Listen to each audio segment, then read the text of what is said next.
Okay, everybody, thank you all for joining us today on this Wednesday. My name is Blake Ryder, and this is The Dirt, and with me is my co-host, Mr. Daniel Foreman. Daniel, please introduce yourself.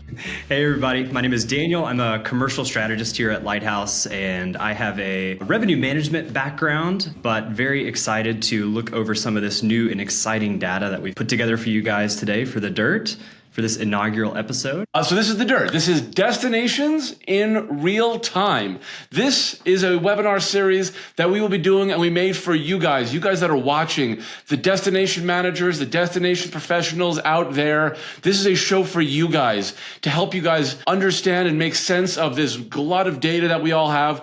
Daniel and I are going to be sharing some really interesting data points and showcasing how we would handle those, how we would action those, and how we would extract insights from the data that we all see. So that is the purpose of this webinar today. A little bit in case you're not familiar with Lighthouse, we are Lighthouse. We are a global hospitality data company. We bring together hotel data, short-term rental data, one of the most comprehensive data sets in the industry. We have destinations like yourselves, hotels, OTAs, tourism partners worldwide. That's who we are. And now we will get on to the show. And Daniel, we have been waiting for a while to say this. Let's give them the dirt, right? The dirt. Let's give them the dirt. Okay. So today's episode, the theme, every single episode of The Dirt, we are going to be tackling a theme or a pain point that destinations have expressed to us that they are struggling with in terms of how to make sense of the data. And we are going to walk through how we would interpret the data and how we would action those items. So that is how the show is broadly going to be structured. And today's episode is, where is demand coming from? Specifically, where it's coming from. And now, okay, Daniel, let's set the stage for a second, okay? There's a lot of different ways that you can actually interpret that question, where is my demand coming from? And we identified kind of 4 ways to answer that question. Daniel, could you please walk us through that? Absolutely. Yep. So as you said, demand is a very kind of big topic to talk about, right? So we've honed in on 4 different ways that we're going to talk about where demand is coming from. And the first one is geographic origin, right? So where is my demand coming from physically? In a lot of ways, this is kind of the most basic way to talk about demand. So a lot of times you'll hear about this in terms of like feeder markets. So where is my demand coming from? Okay, maybe if I'm, a destination in London, my top feeder market is Germany, right? So a lot of my demand is coming from Germany. But some other ways to look at it too would be, where's my demand coming from? Meaning, what are my demand generators? So if you're in a market that has, a really famous convention center or something like that, that acts as a demand driver that pulls in a lot of demand. So that's another way to think about, okay, what are my demand generators? And then also too, another way that we're going to look at it is in terms of market segmentation as well. So where is my demand coming from? In terms of segmentation, that's when you start asking questions as far as like, okay, where's my demand coming from on the corporate side, or where's my demand coming from on the leisure side? You might be in a market or a destination that's extremely leisure heavy, and that's all you get is 95% leisure business. Or you might be, again, to go back to the convention center example, you may do a ton of more corporate travel. And then finally, and this is one that I like to talk about a lot because I have that hotel revenue management background, but where is my demand coming from as it relates to my demand calendar? So we're about to jump into some really fun data looking at stuff like World Cup games and stuff like that. So this is more tied to specific event dates, right? So where is my demand coming from for the upcoming calendar year based on the events that I have coming up over the next year, which of course is always really fun to look at. So yeah, these are the 4 kind of angles that we'll look at together today as far as answering that question, where is my demand coming from? Perfect. Okay, so let's get into the data. Now, what we're going to be largely using to extract data is Lighthouse's data solutions dashboard. Now, some of you watching may already have this, some of you may not, and that's fine. No big deal either way, but that's what we're going to be using to extract the data and talk through it. Okay, so that is what you see on your screen right now. And I want to kick off, Daniel, with where you're from. You're from Dallas, okay? So like I said, we're going to go your hometown. Let's go close to home. So we're just going to navigate really quick to Dallas. And here is what we have. Okay, so right on top, we have Dallas's demand calendar. So this is the next 365, and this is a kind of a demand outlook. And if you're wondering what this is coming from, this is largely driven by where we see upticks in demand for future dates. So hotel searches, flight searches, rates, sold out levels, those are the indicators that are largely driving this and ultimately helping us identify what days are going to be high demand, where's demand low, and you can pick this out from afar. So, Daniel, Dallas, what we see here is a few different kind of high dates where we see the demand index to be extremely high. So coming up in just a few weeks, this is a big one, Daniel, right? This is this big football game that we were discussing about that happens every single year, facing Oklahoma, right? That's the big one, right? Texas OU. It stands out. And then we go ahead to next summer. Now, this is the one that most people are probably like, okay, that tracks, because you guys, Dallas, you guys are hosting World Cup. Well, one of many cities hosting the World Cup. And we can see the heightened demand popping, no surprise, in the summer months next year, corresponding to the World Cup. Here's what's interesting, and here's what we want to kind of dive into and how we can interpret this data. So we know the demand is very, very high. So now let's scroll down to these two tabs. On the left and the right, these are very important tabs, and they're very important tabs to consider together. On the left, we have unavailable hotels. So these are the percentage of hotels in Dallas that are unavailable. And again, we see all these days and how many, the percentage of hotels, 34%, for example, on June 14th, the percentage of hotels that are unavailable next summer. Again, corresponds to World Cup. But now, Daniel, here's what's confusing to me, and I need some interpretation. So we're looking at these. You're a destination manager, and you say, okay, a lot of unavailable hotels, 35%. My city must be close, very substantial on the books occupancy if 34% of my hotels are sold out or unavailable. But you look over here, this is current on the books data, on the books occupancy, and there we're talking single digits, very low double digits. So that doesn't really make sense. How are so many hotels unavailable and occupancy on the books to be so low? I need you to interpret this for me because something's not right, right? Yeah, so you would think World Cup game, right? It's going to be huge. And then you see a really high percentage of unavailable hotels. So my first thought would be, if I'm a destination professional is, okay, all the hotels are already sold out, right? A lot of them. But that is not always the case. So again, going back to my hotel revenue management background, you see this all the time, especially with the really, really mega big events. Think Super Bowl, World Cup, F1. What happens is these events get announced, and then hoteliers kind of panic, and they take what I call the ostrich approach. So they kind of bury their heads in the sand, and they don't want to sell out too quickly, and they want to be defensive. So what they'll do is they'll close out their inventory entirely, and they won't reopen it until 5, 6, maybe 7 months before the event. So that's what we're seeing here, and that's why occupancy is so low, but we also have this huge percentage of hotels that are showing no availability. It's great, and honestly, having these tabs in tandem just show how important it is to understand A and B, in conjunction with the other, because like you said, that doesn't always mean sold out. Sometimes it means sold out, but it doesn't always mean sold out. So, super important data. And, for destinations, really important to understand, what that on the books looks like, but, and frankly, how many of your hotels are sold out. Before we actually go on, I want to look at just a couple of other cities just to see, let's, for example, look at Seattle, because they're also hosting, right? So let's just look if other cities are doing the same thing. So, wow. Okay. So here we have 45%, it looks like, on June 19th, 45% of hotels unavailable. And that same day, we said, was it June 19th? 12.6% on the books. So again, we see that Seattle's doing the exact same thing. That actually is the one game that we were saying, that's like the guaranteed to be a U.S. home game. So we see that they're clearly waiting on the sidelines, right? Yep, exactly. And what'll happen too is if a lot of hotels close out their inventory over these really, really key dates, what'll happen is that will push demand kind of outward. I think of it in terms of like concentric circles, right? So if a lot of hotels close to the venue close out, that's pushing that demand out to the suburbs, out to more driving markets that may be 20, 30 minutes away from the event or even further. And then it's also pushing some of that demand to things like short-term rentals as well, which is kind of another angle to think about. Let's just check one more. Let's just check Boston and just for yucks to see if another.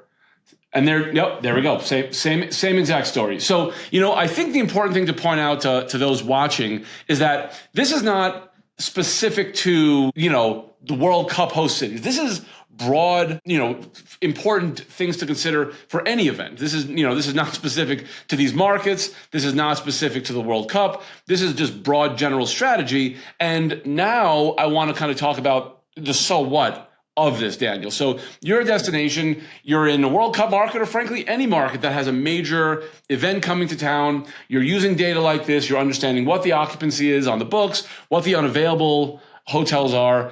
How do we action this? How do we put this insight into some sort of so what? If you're a destination professional, you're a destination manager, and you see this, what does this mean? How do you action this effectively to make sure that you're putting your destination in the best position to succeed and drive business? Yeah, I think I would think of it in terms of, there's kind of two angles I would look at it. The first one is the timing of my promotions and my marketing efforts, essentially, right? So if you are a year out and you've got 80% of hotels closed in your market, then if you're running a ton of campaigns to try to attract people to the city, it may not be super effective if those people aren't able to get a hotel, right? So I would look at this and kind of use this. And as I see more hotels start to open up, I think that's more where I would invest some of my marketing budget to try to draw people to the city. Totally. Yeah. I mean, and to your point, these destinations, the budgets aren't unlimited. They're very finite, right? So if you see on the books and you see the unavailable hotels and you kind of see that an event day is in a month or two and you're sitting at 70 or 80% occupancy and you're trending the way you need to be at that point in time, at that moment of lead time, your money is probably better spent elsewhere, right? Your ad dollars. You don't need to commit that much more money because you know that your on the books occupancy is corresponding to where it should be at that point. And then you can commit those ad dollars to a more relevant date that might be lagging. So, that's why it's so important to understand this when you have events coming to town. Okay, cool. So now I want to shift gears. So we did the kind of that calendar look and the demand look. Now I want to talk a little bit more about segmentation. And for this, I want to pick a market like a London, right? So a market like London, which has just everything, right? It has a little bit of column A, a little bit of column B. It has demand, it has group, it has corporate, leisure, contract. It has a little bit of everything. Now, we scroll down a little bit on this page, and I want to kind of walk through a couple of different of these tiles. And again, we're going to kind of understand how we interpret this and what we would action it. That's the kind of the key, okay? So we're going to scroll down here, and I'm going to show two different tiles. First tile, this is flight search. We'll take a little bit of a pivot because we can look at flight search data and also extrapolate super important insights. We have flight search, and the first one we have says meta OTA flight search level and a calendar view similar to the one that we saw above. And I'm going to scroll down to this one. And this is flights again, but this is flight GDS search level. Now, these are kind of two fairly fundamentally different looks that are tracking demand. So the key here is that one of these is a proxy, like your meta OTA search, okay? This is going to be your retail traveler. This is going to be someone sitting at home, drinking wine, watching Gossip Girl, and Googling, I'm going to take a look at what flights are like to XYZ market, okay? That is your meta search. And that largely, this is largely a proxy for demand that is more going to be leisure, right? More transient leisure. And then we scroll down here, and now we have flight search again, and this says GDS. Now, the GDS is going to skew more corporate, business travel, corporate demand. And again, we can look at these two tiles and we see when the demand is high, and again, based on your corporate search, and when the demand is high based on that kind of leisure retailer search. We have two different looks tracking two different demand segments.